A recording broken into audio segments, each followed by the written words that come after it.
guys, I'm Stephanie and this is Steph's Stove, and today I'm going to be making you one of my favorite vegetables, which has been one of my favorites since I was, well, as long as I can remember, and it is crookneck yellow summer squash. I have loved them since I was a child. My grandparents grew them, we had them often, and today I'm going to make some as well for our dinner. So with that said, let's get started. Alright guys, I have here from our local farmer's market, I have about 2.5, 3 pounds of crookneck squash, and you can see these look, they're the yellow summer squash. They kind of have a crook in here on the top, or what's referred to as the neck. That's why they call these the crookneck squash. And so we're going to start out by washing them, and I'm going to put them in a pan and put a little bit of soap on them. They should not have any grit on them. That's what we're trying to avoid. Even if you think you can't feel it, if there's the slightest little bit of dirt or grit left over, you will taste this in the squash when we're cooking them. And notice these sizes. These are not the extremely large. I do try to get, I'd say, smaller to medium small sizes because these are more tender. The smaller ones are generally the best, and then as they get larger, they're more seedy and they're just not as good. As I said earlier, I'm going to put just a little bit of soap on here, roundabout, and fill this up with water to wash these off, and we'll dry these on this towel that I have over on the other side. But as many of you may have heard me say before, my grandparents had a farm when I was growing up, and I was very fortunate that most all of the vegetables that I had were fresh.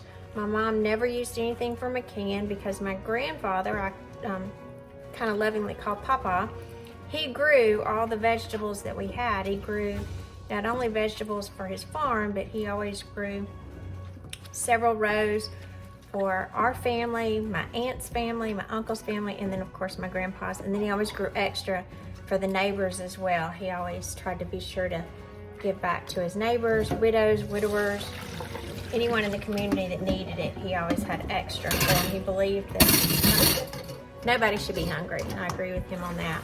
But he always said, like summer squash is kind of what most of us refer to them as, or kind of hear them called. They're best when they're kind of about this size. Again, you don't want them too big, so I can remember him saying all the time, don't get the big ones, don't get the big ones. You know, those aren't good. We need to kind of get them small to medium. And then my mammy would take them, that's what we call my grandmother. She would take them and go inside and cook them, usually for dinner or lunch, depending on what time of day it was. And I don't know what it was about it, but it was just always my favorite. Now I'm going to transition to a clean bowl. I'm going to get a knife, and when I'm cutting these, I'm just going to shake the excess water off. You want to be sure to cut the ends off, and then this little tip end right here, and then we're going to make little small slices. So I'll do this rather quickly. I'm going to kind of cut all the ends off first, just making that initial chop. I'm so used to doing this fast when I'm doing it by myself. Forget I got to slow down a little bit to be sure that you guys are seeing what I'm doing. So again, I'm just cutting this top and the end off. This is where it actually is attached to the vine. This is where the little sprout starts. So from this point, I'm just going to slice them up, and I just kind of go a little fast, little small circles, and here a disc. Kind of get them completely chopped up, just like this. So I'm going to keep chopping them, and then we're going to put them in the pan. And I said saute them. Some people say pan fry, kind of steam them down. I don't like them as much. Some people boil them with onion.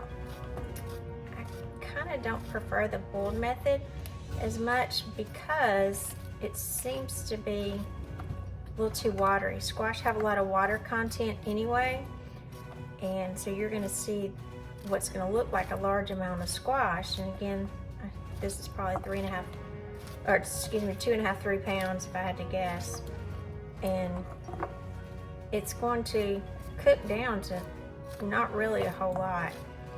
This is, like I said, one of my favorites. I could just eat squash and a sliced tomato and be happy as I could be. And as you'll see, after I cut it, you see the water content is already kind of coming up there, which I always think is neat. It's just the water escaping after it's been cut. A few more kind of hid down here at the bottom. Let me get these.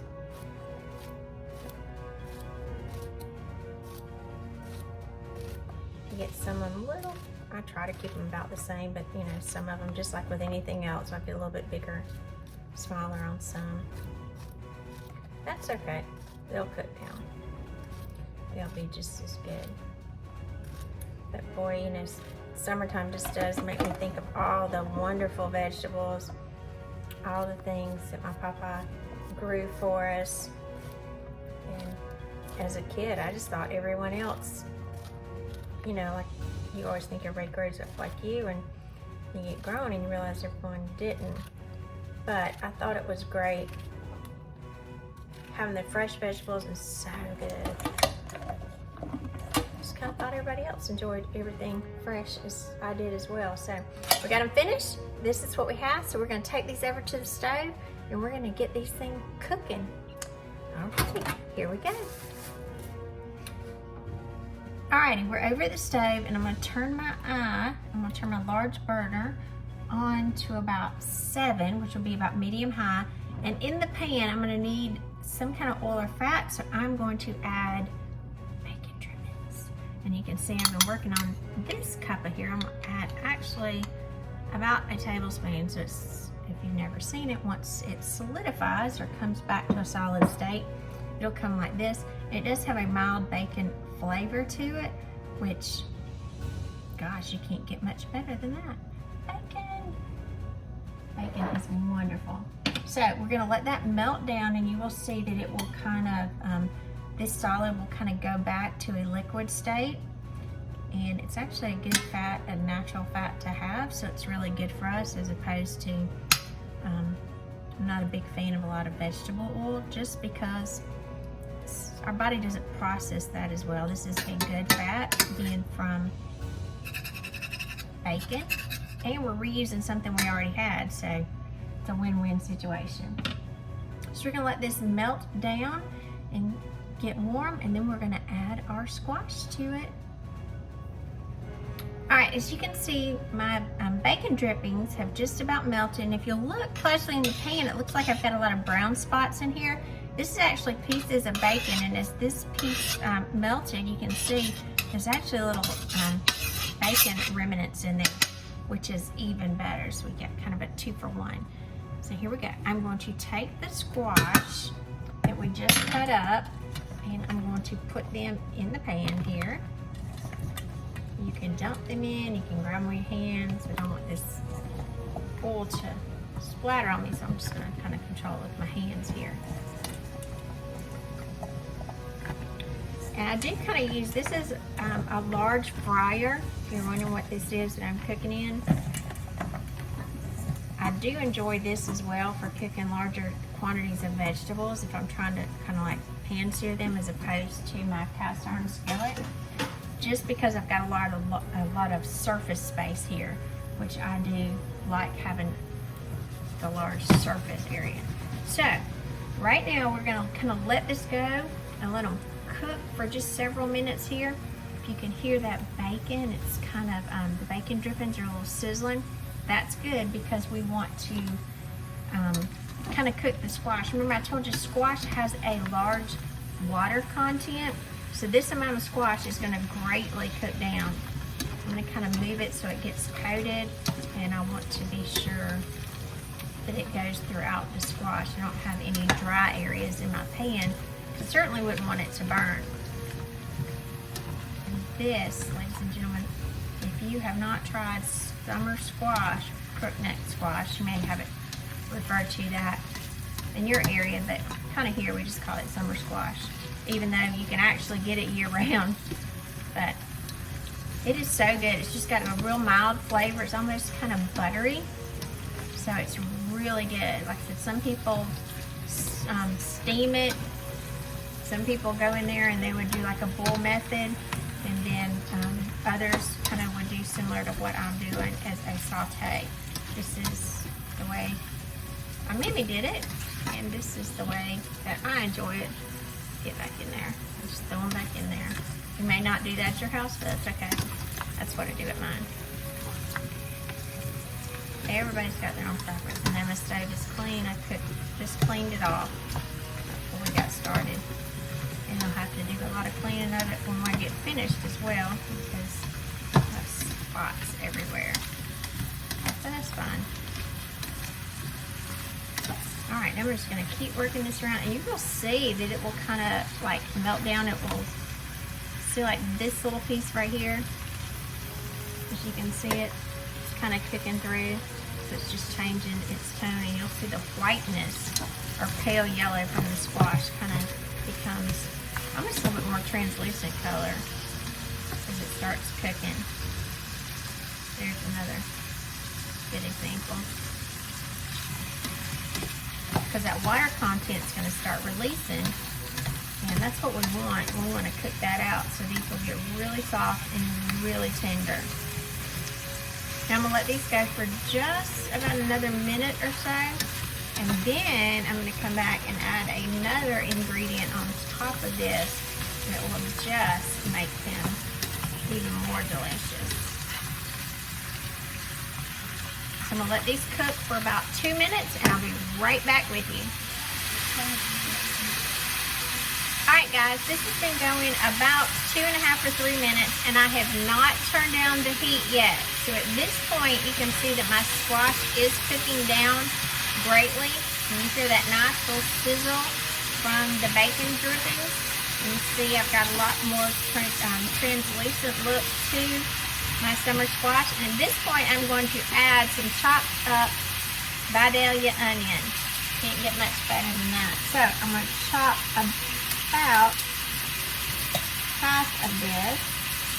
I'm just going to chop it in half here. Maybe a little less than half. So if you're not a big onion lover, Vidalia is maybe something that you want to try. They're from Vidalia, Georgia, and they're a little sweeter. They don't have quite the bite that a lot of onions do. So, these are actually one of the types of onions, which is not many, that my husband will eat, as long as they're cooked down a little bit. He doesn't like to crunch them. That's his big thing. Alright, so I'm going to cut up this much onion, and I'm just going to go down here, and I'm going to cut up pieces and just chunk it. If you like it smaller, if you like it bigger, I like it kind of medium sized, because this, again, will cook down as well. Whew, that one went flying. I don't try to do this fancy on a cutting board, little end piece. I just cut it down here. Now my grandmother, when she did this, she really liked onions, so she would just kind of cut it lengthwise like this. Another little bit of the end, cut that out. And she would just kind of divide it up just like this in there. And some people do that because they like the large ribbons. So I'm going to cut this in half. Kind of half it a little bit so you don't have such large pieces. And this just gives it, you know, even a sweeter flavor. If you like more onion, add some more. But I would encourage you to add the onion to it. To me, wouldn't be quite the same without it. Be careful getting some of this out. It was getting kind of hot. Alright, so we just work that in there. And that onion, again, will give off some great flavor. Just keep working this around.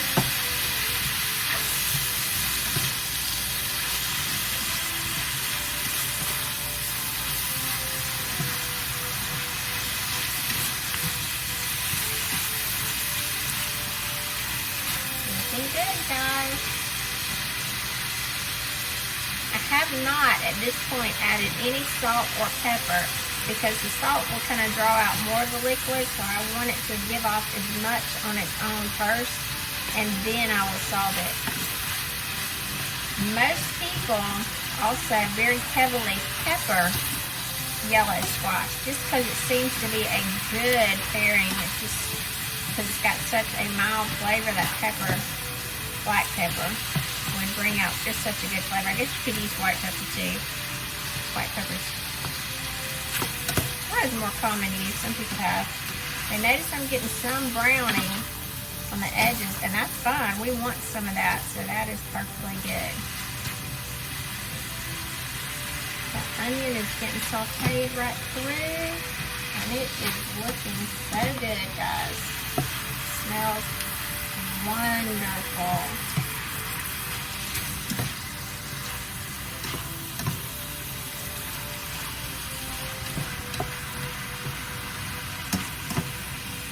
Just continually working it around. The biggest thing, I don't want it to stick, and I don't want it to burn. I get some little browning on there, that's fine. We just don't want it to burn because it will alter the flavor of the squash very quickly. You'll get kind of a burning smell all the way through, and that's not good. You want to be sure that all of your squash is looking kind of clear, translucent-ish, kind of like this. And give it just a little swirl again. Make sure all those pieces can do some are hidden. Like that one's not cooked as good. We're going to get him down to the bottom. Get down there and get it cooked really well.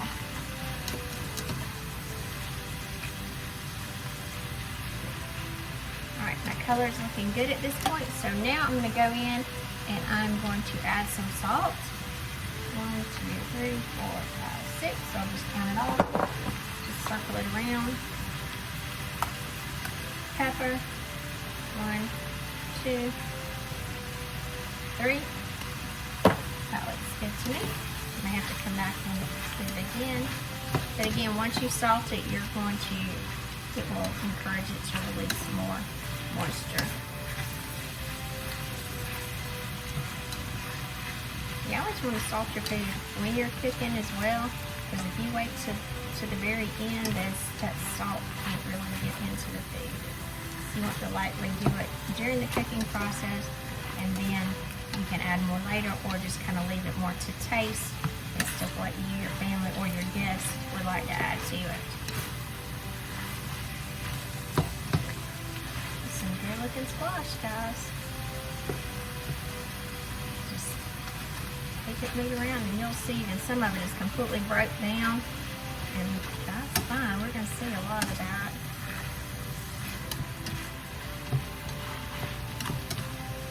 Almost where this little center seed part just kind of breaks apart on some of it. If you feel like you don't have enough oil at this time and you want to add some more, you can. Right now I'm going to kind of alternate, and since I added bacon drippings in the beginning to start to get that good bacon flavor, I'm actually going to come in behind it and I'm going to add some butter. So right here I'm going to come in and I'm going to get about a tablespoon of butter. Not that much butter. And I'm going to chop it and do some pieces all around it. And this will add kind of more depth of flavor to the squash.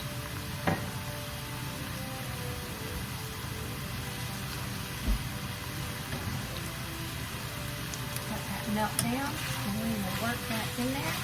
And guys, we're almost ready.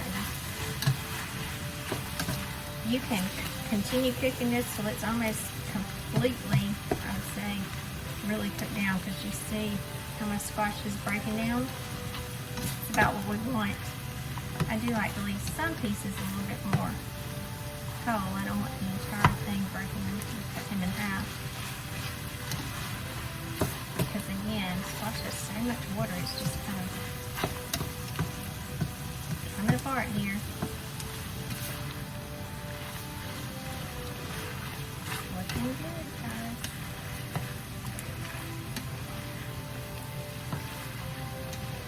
You know, it's something about when you're cooking, you've had things, it's great, and I absolutely love trying new recipes. making sure to see, do I like them, do my family or my friends like them? But it's just something heartwarming about the tried and true things that you had growing up, because food has memories to it, and even though some of our loved ones may not be with us anymore, it's great to remember some of the things that we had together food-wise. You can remember a grandparent, a parent, something, their favorite dish, smells, bring back thoughts and memories. So gathering around the table is such a great experience. So I would encourage you, if you don't, make sure you build some memories. Like I like to say here at Steph Stove, we make memories one dish at a time. And we do, because food does bring us together so much.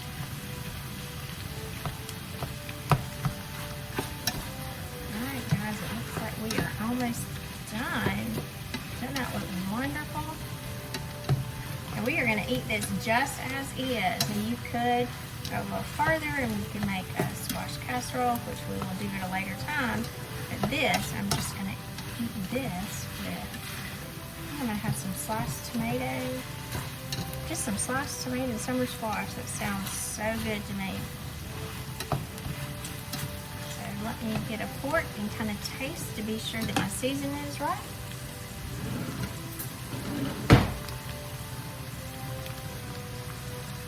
Let me get this one. It is hot, guys.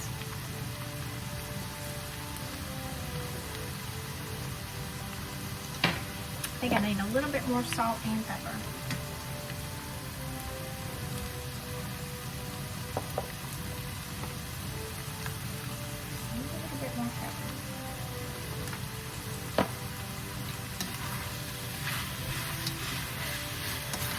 And again, in case you're wondering, the entire time I'm cooking, I have not dropped my heat. I'm just trying to move it around. I may give it just like 30 seconds on its own, even when as we're working it through, but I'm trying to keep that heat constant. I'm continually working this to be sure every bit of that salt and pepper I just added gets incorporated.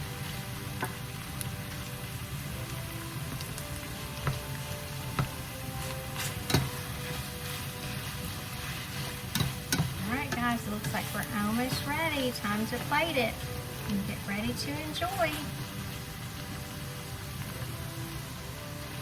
Alright guys, I'm going to get ready to take this up. We are ready. I'm going to turn the heat off. I'll move it around just another minute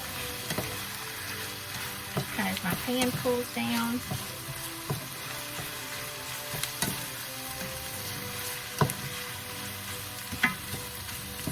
It is very hot. You can see the steam coming up. It is very, very hot. So let's scoop this up.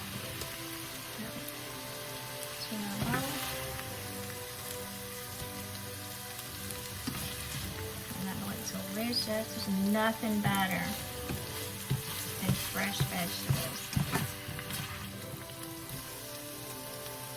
If you have not kind of switched to cooking more fresh vegetables, I would encourage you to, because canned vegetables are fine if that's what but once you taste the fresh vegetables, you will see they are so good. So good. It'll kind of make you want to not go back to eating from a can. Alright, here we go. Now, to finish this off, I'm kind of move this over just a little bit. To finish this off, I'm going to kind of put on top of this another tablespoon of butter just to let it melt through and work its way through that squash as we get ready to eat it. And I will kind of stir it so it can incorporate all the way through. And you'll see it'll melt very, very quickly.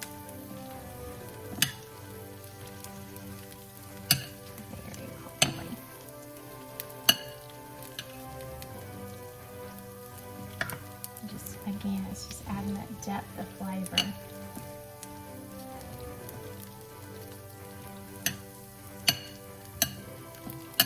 So there we have it.